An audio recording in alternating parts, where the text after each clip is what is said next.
Bismillahirrahmanirrahim. Assalamualaikum warahmatullahi wabarakatuh. Alhamdulillah, alhamdulillahirabbil alamin wa bihi nasta'in ala umuri dunya waddin. Shalatu wassalamu ala Muhammad asyrafil anbiya'i wal mursalin wa ala alihi wa sahbihi ajma'in. Rabbi shrah li sadri wa yassir li amri wa hlul 'uqdatam min lisani yafqahu qawli, amma ba'du. Sebenarnya temanya terlalu besar. Waktu yang disediakan terlalu sempit.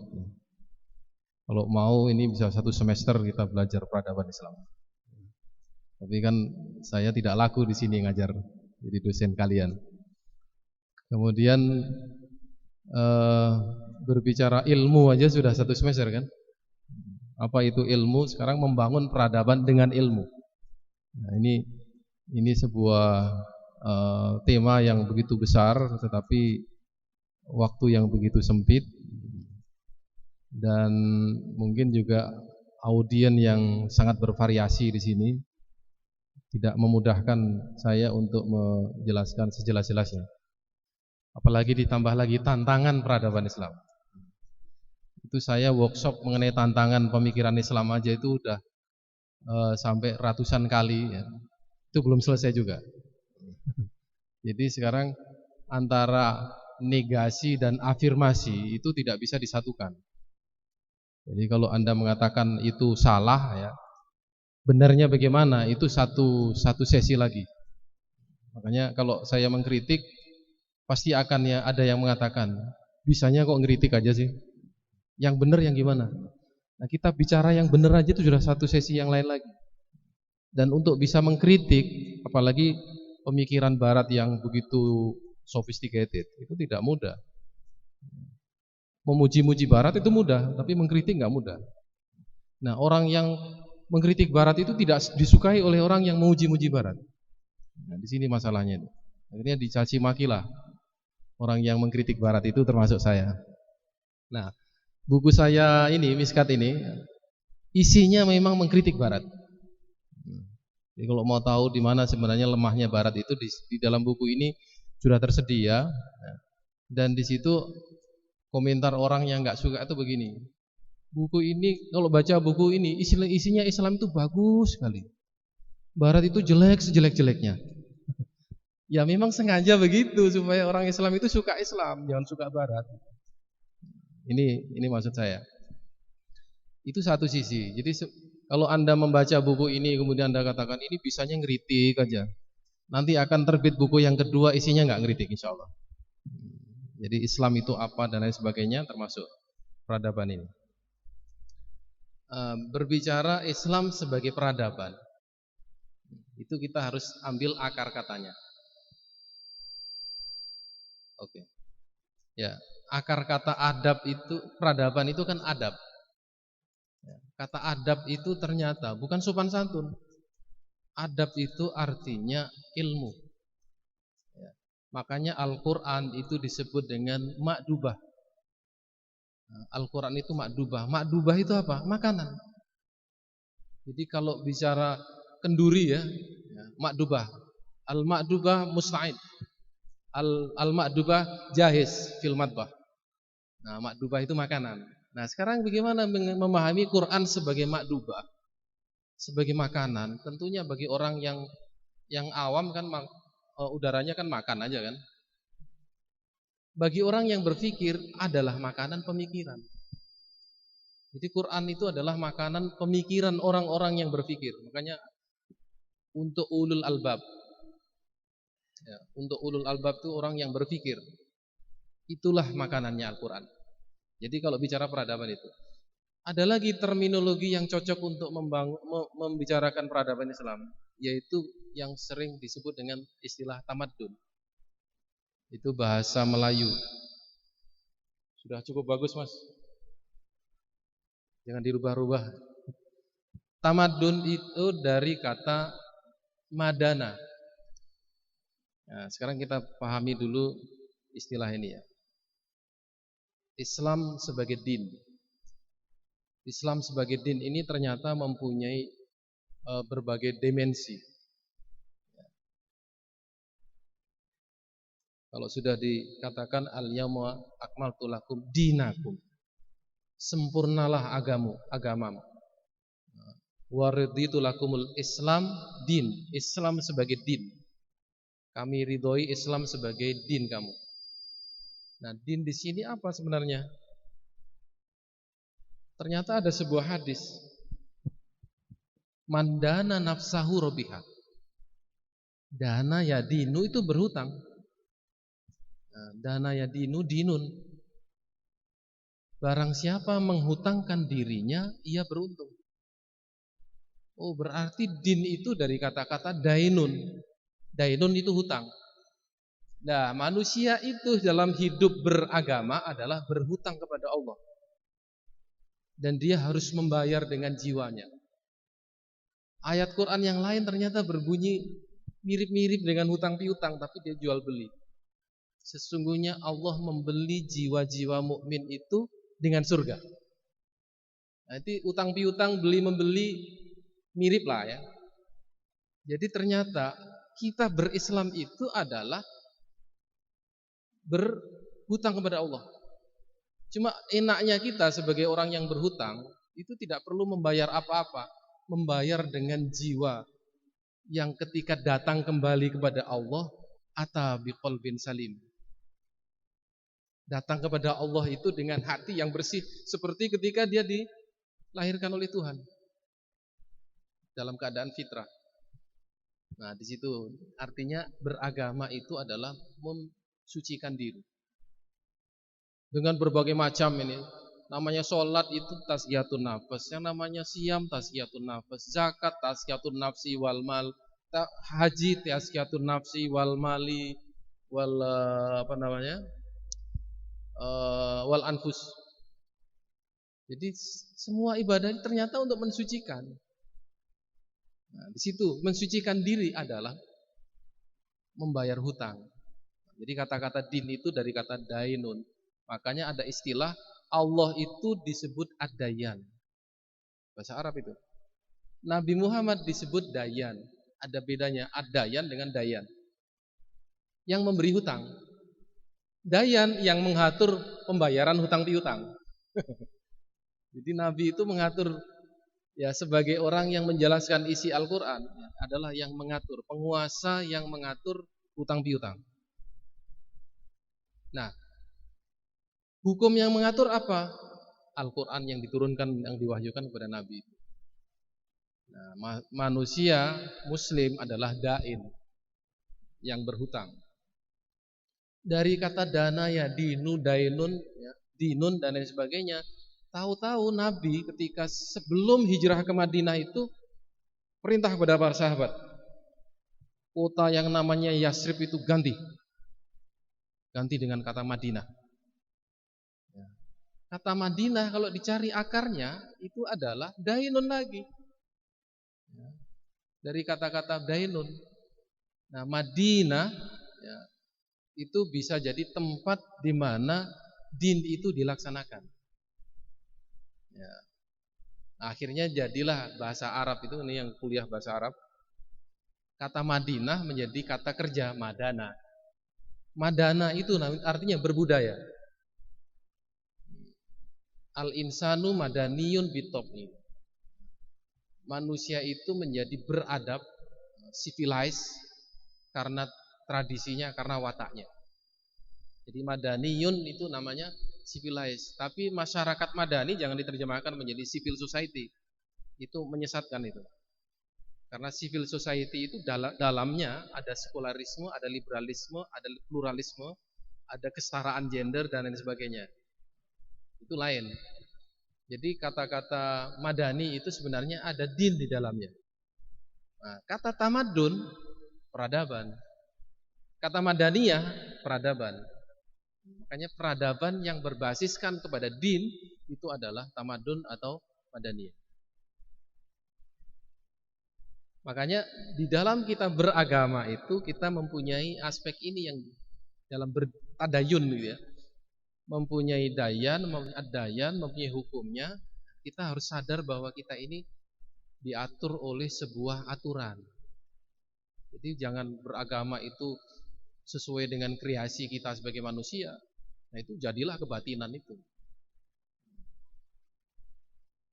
Jadi rasa keberhutangan, kecenderungan kita untuk mentaati hukum, tunduk kepada hukum, dan mengakui adanya kekuatan hukum adalah beragama. Jadi ternyata beragama ada aturannya. Nah, inilah yang mengatur din. Makanya orang beragama Islam, berdin aja, beragama saja itu sebenarnya sudah berserah diri. Jadi seperti overlap antara din dengan Islam. Beragama dengan din, akmaltu lakum dinakum, itu sebenarnya sudah menunjukkan Anda berserah diri kepada sebuah kekuatan hukum. Lihat ayat-ayat ini misalnya Al-Baqarah, Al-Hadid, Al-Maidah, At-Taghabun. Ada ayat yang begini. Wa man yuqridullahu qardan hasanan yudha'ifu lahu liman yasha. Yuqridullah. Jadi apa? Qirad dalam bahasa perbankan itu kan meminjam ya. Barang siapa meminjamkan dirinya kepada Allah dengan pinjaman yang baik. Gimana nalarnya itu? Meminjamkan kebaikan. Berbuat baiklah istilahnya kan. Tetapi karena din itu adalah hutang piutang, maka di situ meminjamkan, yukridu itu artinya berbuat baik. Bahasanya bahasa hutang piutang. Akan diberi tambahan kebaikan. Ini kan enak yang hutang itu kan. Berhutang, membayar hutang misalnya 100, ditambah lagi 1 juta. Enggak ada bank yang kayak gitu kan. Bank misalnya kita pinjam 1 juta, ditambah lagi 1 miliar. Enggak dikembalikan, enggak apa-apa. Enggak ada kan bank yang gitu. Asal kamu ikhlas. Enak. Enggak ada itu. Di dalam Islam kita bisa berbuat sesuatu untuk membayar keberhutangan kita kepada Allah dengan amal-amal yang ikhlas. Ya. Amal itu enggak usah banyak-banyak. Khairul a'mali atqanahu wa in qalla. Enggak usah banyak-banyak, amalnya sekian banyak tapi tidak tekun. Ada tahajud, ada puasa, ada Senin Kemis, ada puasa Daud, tapi sebulan ini, bulan depan udah maksiat lagi. Kalau mau berbuat baik ya, dan Anda mempunyai surga sendiri, pilih satu amal yang Anda bisa melakukannya sepanjang hidup. Anda dapat surganya sendiri. Senin Kemis saja misalnya. Nah, itu namanya yukridullahu qardan hasanan. Jadi kebaikan itu tidak, menurut Sayyidina Ali, tidak perlu banyak-banyak tapi tidak konsisten. Khairul a'mali atqanahu. Khairul a'mali adwamuha. Sebaik-baik amal itu yang konsisten. Ya. Yang pengajian terus. Tapi jangan konsisten jadi orang yang menjadi murid ya. Setelah ngaji jadi guru. Ngajari anak-anak, jangan terus ngaji terus sepanjang hidup. Sepanjang hidup jadi orang awam terus. Itu bukan itu maksudnya adwamuha itu. Ya. Jadi ayat-ayat yang menjelaskan keberhutangan ini ternyata banyak sekali, dan memang hidup kita beragama itu adalah menuruti hukum, membayar hutang, menuruti fitrah kita sebagai manusia yang diciptakan oleh Allah dengan sebaik-baik ciptaan, beribadah. Itu semuanya adalah beragama.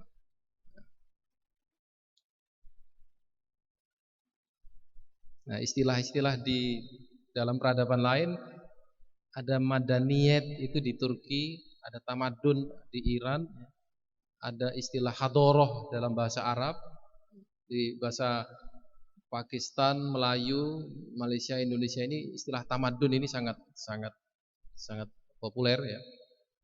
Tapi di negara Arab istilah ini tidak populer. Yang populer adalah hadoroh. Saya tidak membahas ya istilah hadoroh, sakofah dan lain sebagainya, tapi yang penting adalah bahwa peradaban kita yang isinya adalah tamadun atau peradaban hasil adalah merupakan produk daripada keberagamaan. Tidak ada peradaban dalam dunia Islam ini yang lepas dari Islam. Ini. Oke. Jadi apa itu Islam? Kalau kita mau cari definisi Islam, Islam itu meliputi apa yang didefinisikan sebagai agama. Kalau orang barat mendefinisikan religion dengan berbagai macam ininya, Islam sudah disebut religion. Kalau kita berbicara Islam secara saintifik, secara epistemologis, kita bicara Islam secara worldview. Dan kalau kita bicara kehidupan kita sosial, Islam adalah tamadun dan peradaban. Bandingkan sekarang dengan agama lain. Kata religion itu ya, bisa didefinisikan sebagai pengakuan terhadap sesuatu yang maha esa, yang maha kuasa. Nggak ada definisi dalam agama religion itu. There must be a prophet, there must be revelation, there must be law, there must be theology, dan lain sebagainya. Nggak ada. Sebab apa? Agama Buddha misalnya, kalau kita minta supaya coba apa konsep wahyu dalam agama Buddha? Enggak ada. Ya, kitab sucinya apa misalnya? Ya kitab suci yang tidak diwahyukan oleh Tuhan. Agama harus ada wahyu, enggak semua agama dapat wahyu. Ya, agama Hindu itu kitabnya adalah kitabnya para sami yang ditulis secara turun-temurun, bukan wahyu Tuhan. Itu namanya fabricated religion. Ya, agama apa lagi? Ya, agama Kristen itu tidak ada syariatnya. Makanya untuk menghukumi orang ini infidel ataupun agnostik atau apa itu nggak ada standarnya. Apakah berzina dalam Kristen itu keluar dari Kristen atau tidak, nggak ada hukumnya. Syariat yang paling sempurna hanya Islam. Makanya Islam adalah agama, religion, worldview, tamadun, peradaban, semuanya ada di dalam Islam. Nah, kalau kita bicara Islam sebagai tamadun, maka kita berbicara di sini asasnya apa? Ya, dalam surat Ibrahim 24-25 itu ada ayat yang agak metaforis, menarik. Alam taro kaifa daraballahu masalan kalimatan thayyibatan kasyajaratin thayyibat. Tidakkah engkau mengetahui bagaimana Allah memberi permisalan kalimah thayyibah itu seperti pohon ya, yang baik. Kalimah thayyibah dalam semua tafsir artinya la ilaha illallah Muhammadur Rasulullah. Seperti pohon yang akarnya itu kokoh dan dahannya menjulang ke langit dan memberi makanan pada setiap musim. Nggak ada pohon-pohon yang seperti itu ditemukan di dunia ini. Mencakar ke langit mana? Ternyata di situ wayadribullahul amsal linnasi la'allahum yatadzakkarun. Itulah Allah memberi permisalan. Jadi ini apa maknanya? Inilah peradaban Islam. Aslinya hanya keimanan kepada Allah. Aslinya adalah beribadah kepada Allah. Aslinya beriman kepada Allah. Tapi pada akhirnya keimanan itu menjadi ilmu pengetahuan. Kan kalau kita baca Al-Quran, Al-Quran itu intinya adalah Al-Fatihah. Al-Fatihah intinya adalah Bismillah. Jadi hidup ini semuanya adalah untuk Allah. Dengan nama Allah dan yang maha pengasih lagi penyayang. Artinya semua hidup kita ini sebenarnya untuk Tuhan. Itulah teologi. Itulah kalimat thayyibah. Nah, kalau kita sudah berpikir begitu, apa yang kita lakukan dalam bentuk keilmuan, sosial, individual dan lain sebagainya, itu akan menjelma menjadi sebuah pengetahuan yang berguna untuk orang banyak. Tu'ti ukula ini. Maka ketika Islam keluar dari Jazirah Arab, dia ketemu dengan matematika India, ketemu dengan astronomi Persia, ketemu dengan filsafat Yunani dan lain sebagainya, kedokteran Mesir. Bagi orang Islam, ilmu-ilmu itu berguna untuk beribadah kepada Allah. Astronomi untuk apa? Ya untuk mengetahui awal puasa. Matematik untuk apa? Untuk berdagang. Kemudian ilmu-ilmu sosial untuk apa? Untuk muamalah ma'annas. Jadi ilmu dalam Islam berkembang luar biasa itu karena keimanan para ulama kita zaman dulu. Bagaimana ilmu itu bisa berguna untuk beribadah kepada Allah. Ini. Jadi bentuknya seperti begini. Sumbernya adalah memahami Tuhan. Tuhan seperti apa yang dalam Islam? Tuhan yang memberi wahyu. Tuhan yang menurunkan agama. Tuhan yang punya nabi, Tuhan yang menciptakan. Ini penting. Ya, kalau Tuhannya Aristotle itu kan tidak menciptakan. Tuhan Aristotle itu tidak bergerak tapi dia menggerakkan. Tuhannya orang Hindu juga begitu. Tuhan orang Hindu itu terlalu transenden, terlalu tinggi sehingga manusia tidak bisa menjangkau. Makanya berdoanya kepada Tuhan Wisnu, Siwa dan Brahma. Sama di dalam Kristen, Tuhan Bapa itu unreachable. Maka dia harus berdoa melalui Tuhan Yesus. Ini Tuhan dalam Islam aqrabu min hablil warid, lebih dekat dari urat nadi kalian.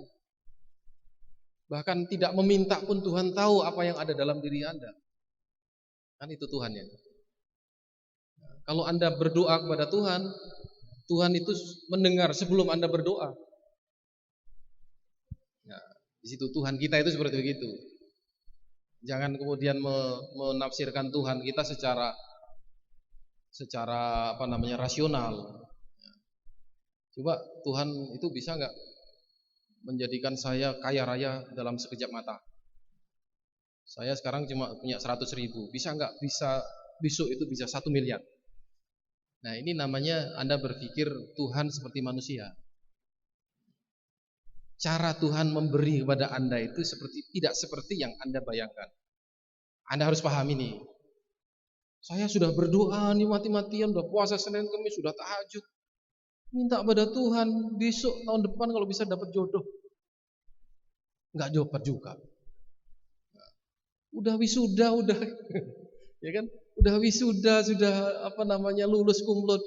Enggak ada juga yang mau dengan saya nih. Udah berdoa, kan kalau Anda tidak paham arti Tuhan dalam diri Anda bisa murtad. Akhirnya Anda akan mengatakan percuma saya percaya pada Tuhan, diminta nggak ngasih. Ini cara beriman yang tidak betul. Nah, Tuhan itu mengajarkan kita ilmu. Allamal insana ma lam ya'lam. Anda kalau nggak percaya pada Tuhan yang begitu kan gimana cari ilmu? Dan ilmu yang Anda dapatkan di dalam bangku kuliah, di luar kuliah, itu kan ada yang ilmu yang tidak disadari masuk dalam diri Anda. Kemampuan Anda untuk berinteraksi dengan orang, berbicara dengan orang, meyakinkan orang lain, berbicara sehingga menjadi menarik bagi orang yang itu semuanya kan Allah yang memberi. Ada pelajarannya? Enggak ada. Mentalitas Anda sebagai mahasiswa yang katakanlah dinamis, energik, kemudian bisa menggerakkan sekian banyak mahasiswa, enggak ada di bangku kuliah kan? Tidak ada pelajarannya. Dari mana? Allah yang memberi. Nah, kalau Anda mengajar, Allah akan mengajar Anda ilmu. Man 'allama ilman 'allamahullahu ilman ma lam ya'lam. Siapa yang mengajar ilmu kepada orang, maka Allah akan mengajar dia ilmu yang dia tidak ketahui sebelumnya.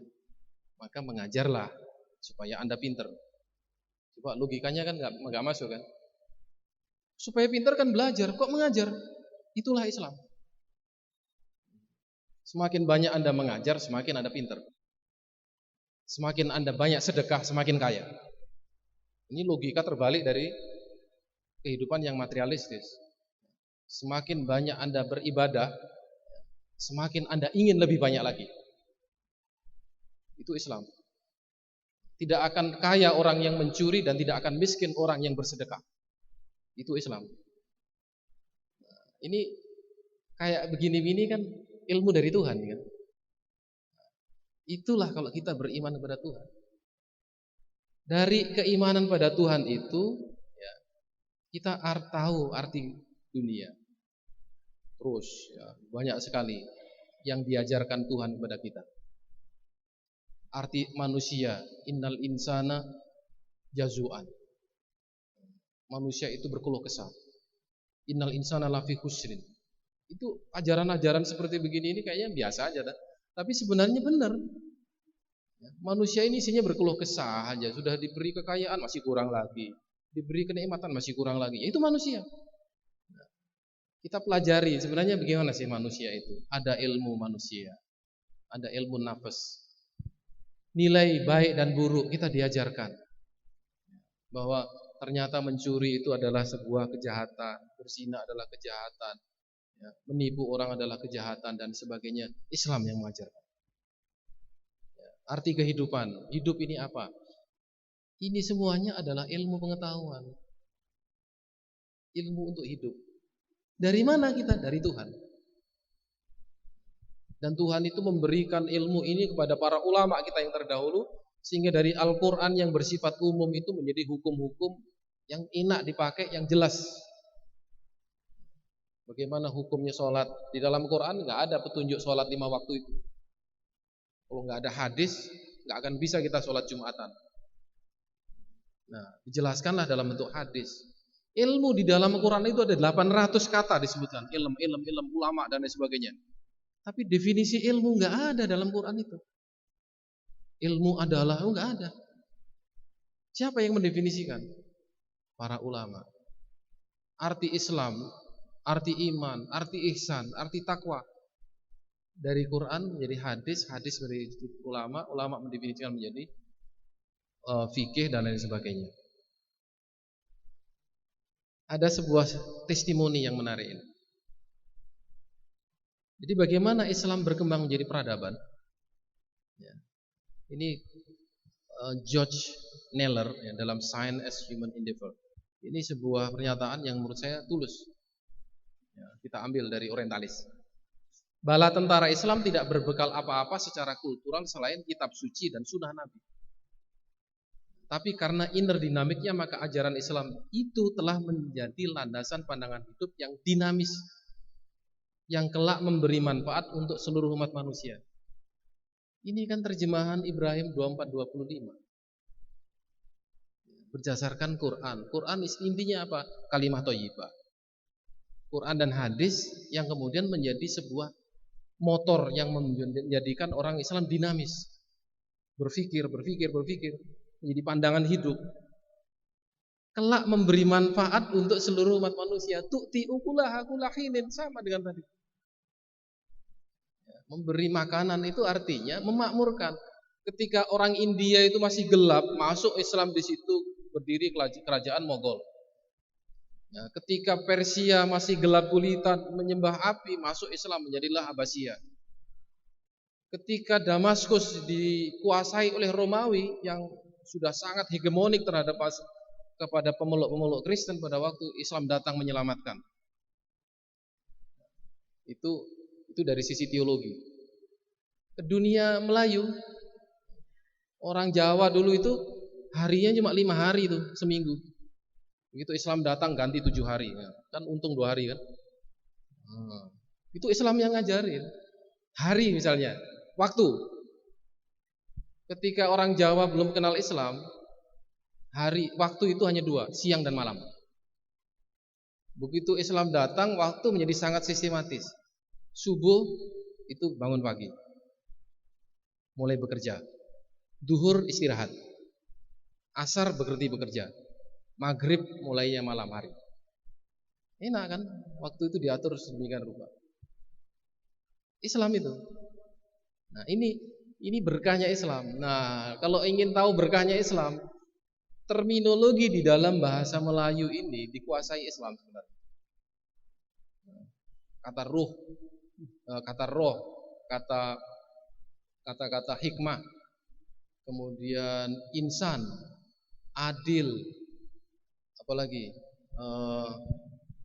majelis, dewan, perwakilan, rakyat, itu semua bahasa Arab semua itu. Bahasa Islam. Apa enggak punya orang Indonesia bahasa-bahasa itu? Akal, itu bahasa Arab. Nalar, itu bahasa Arab. Pertanyaannya, apa orang Jawa itu, orang Melayu tidak punya yang namanya istilah akal itu? Apakah orang Melayu ini tidak berakal karena tidak mempunyai istilah itu? Pertanyaan yang ini mendalam loh ini. Sehingga dia pinjem istilah dari Arab. Kok sekarang ada orang-orang yang alergi ini, kita ke Arab-Araban. Kita udah bertahun-tahun ke Arab-Araban itu. Bahkan negeri ini ya, Dewan Perwakilan Rakyat itu Islam semua itu bahasanya. Majelis Permusyawaratan Ra'iyah itu rakyat. Kenapa kita mesti alergi? Karena kita tidak Itu menunjukkan bahwa pandangan hidup Islam dengan terma-terma yang ada di dalam Islam masuk ke dalam peradaban lain. Ketika masuk itu jangan dikira sekedar istilah. Istilah itu ada makna. Setiap kata ada maknanya, setiap makna ada konsepnya. Kata saum misalnya, apa hanya sekedar lapar dan dahaga? Kan tidak. Siam itu puasa. Ada konsepnya. Di situ ada tazkiyatun nafas, ya, harus juga berpuasa mata, berpuasa hati, berpuasa mulut. Konsep itu. Sedekah kan tidak hanya sekedar kontribusi. Bersedekah itu ada nilai pahalanya dalam Islam. Ada aspek sosialnya dan lain sebagainya. Itu agama. Makanya peradaban Islam itu adalah gambaran ayat Quran surat Ibrahim tadi seperti begini. Pohon peradaban. Dahannya itu adalah ilmu-ilmu pengetahuan, dan Anda bayangkan berbagai macam disiplin ilmu lahir di zaman keemasan Islam. Astronomi, matematika, aljabar, fisika, pertanian, bahkan teknologi jam tangan itu kalau nggak ada orang Islam nggak akan ada sampai sekarang. Teknologi pertanian orang Islam, hanya orang Islam itu hanya membaca satu ayat, wa ja'alna kulla syai'in minal ma'i hayyan. Oh, di situ menemukan ilmu pertanian. Hanya petunjuk satu ayat aja, wa ja'alna min kulli syai'in minal ma'i hayyan. Kami jadikan segala sesuatu dari air itu menjadi hidup. Jadi teori pertanian. Ya. Dan seterusnya. Ternyata sumber ilmu pengetahuan yang berkembang di dalam peradaban Islam itu adalah kepercayaan kepada Al-Quran sebagai pandangan hidup. Nah, disitulah otomatis politik, pendidikan, ekonomi itu berkembang secara simultan.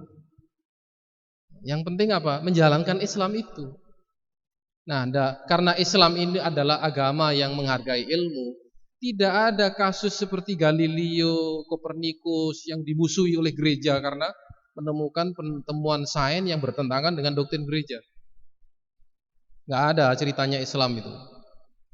Kan kita nggak peduli apakah matahari mengelilingi bulan atau bulan mengelilingi matahari, ya? Atau bumi mengelilingi matahari atau matahari mengelilingi bumi. Ada kaitannya dengan akidah nggak? Tidak ada.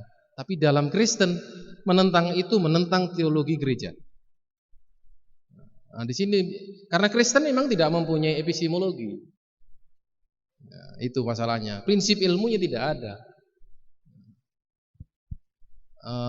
Ayat-ayat yang mengkaitkan berpikir juga tidak banyak. Di sini bedanya Islam atau kitab suci Islam dengan kitab-kitab yang dipercayai oleh agama-agama. Anda bisa bandingkan misalnya dengan kitab Kama Sutra misalnya.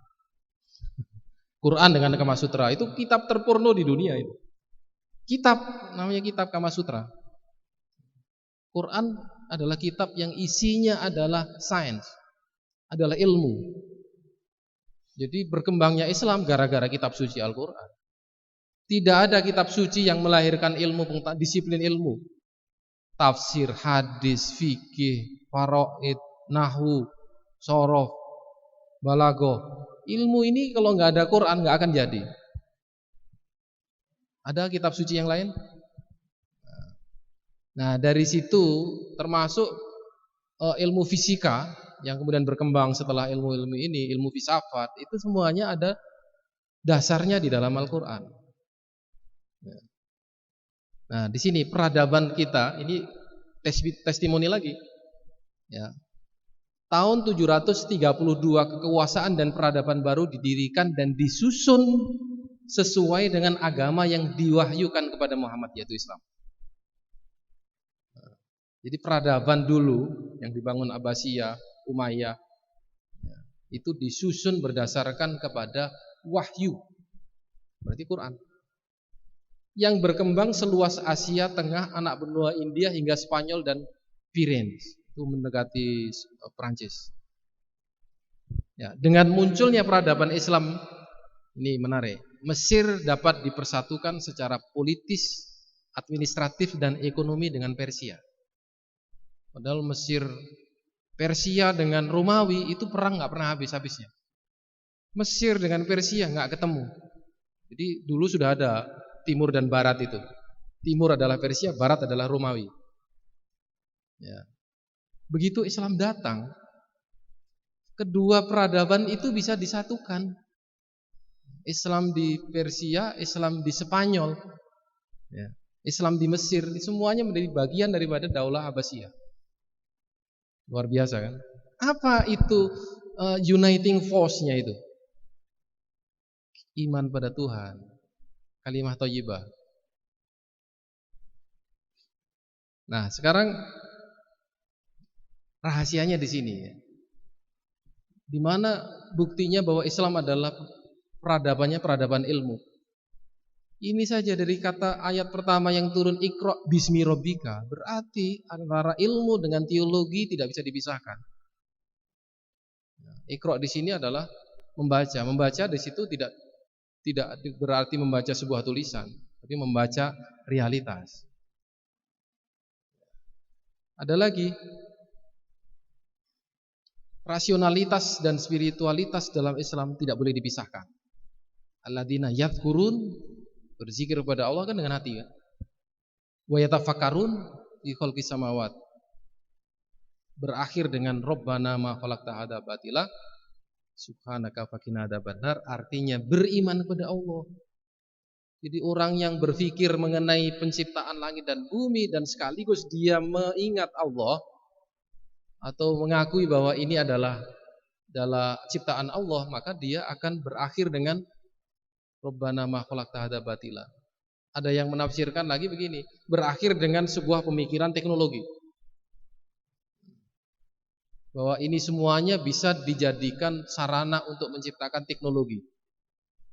Kalau Anda berpikir bahwa ini adalah ciptaan Allah, Anda berpikir bahwa ini adalah bersumber dari Allah, maka kreativitas Muslim itu sebenarnya dari antara pikiran dengan iman. Jadi orang yang berpikir dan beriman itu orang yang paling kreatif.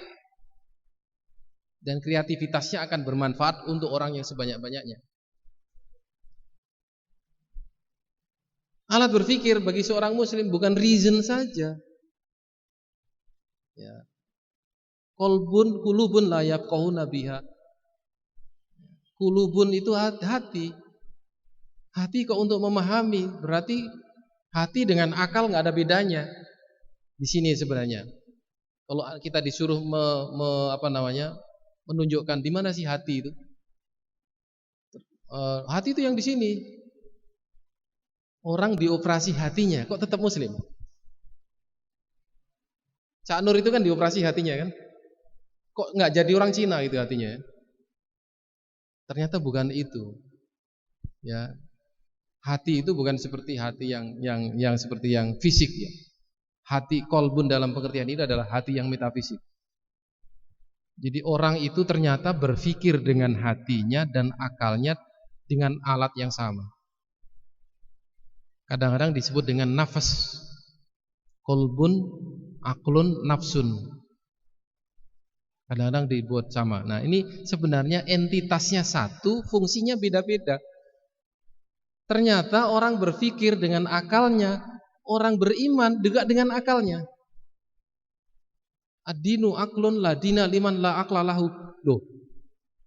Agama adalah akal, tidak ada beragama orang yang tidak berakal. Sekarang kalau kita ganti, ad-dinu qalbun la dina liman la qalba lahu. Agama adalah hati dan tidak ada orang yang beragama tanpa hati. Nah, ternyata itu sama hati dengan akal. Jadi oleh sebab itu tidak bisa seorang muslim itu berpikir yang pikirannya bertentangan dengan imannya. Ini peradaban ilmu itu di situ. Ya, manisdada ilman walam yazdad hudan lam yazdad minallah illa bu'dan. Yang tambah ilmunya tapi tidak tambah petunjuknya akan tambah jauh dari Tuhannya. Artinya bahwa ilmu yang semestinya dipelajari seorang muslim adalah ilmu yang menambah keimanan. Sebab orang yang tambah ilmunya kok tidak tambah petunjuknya, dia tambah kufur.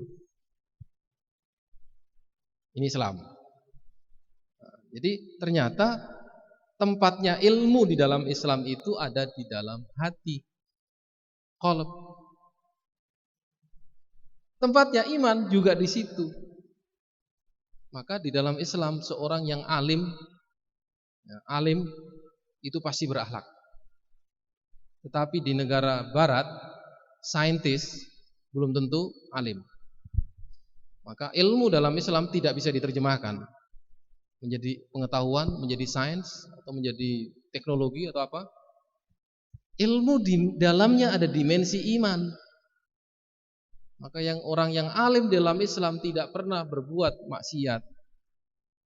Tetapi saintis di barat itu kalau Anda lacak kehidupannya penuh dengan perbuatan-perbuatan yang tidak terpuji untuk masyarakat barat aja, apalagi Islam. Ya, ada filosof yang hidup bersama wanita tanpa dinikahinya. Ada seorang filosof menzinai anak temannya. Filosof terkenal. Ada filosof yang tidak menikah. Ada filosof yang menikah dengan sesama jenisnya. Tidak terjadi di dalam peradaban Islam.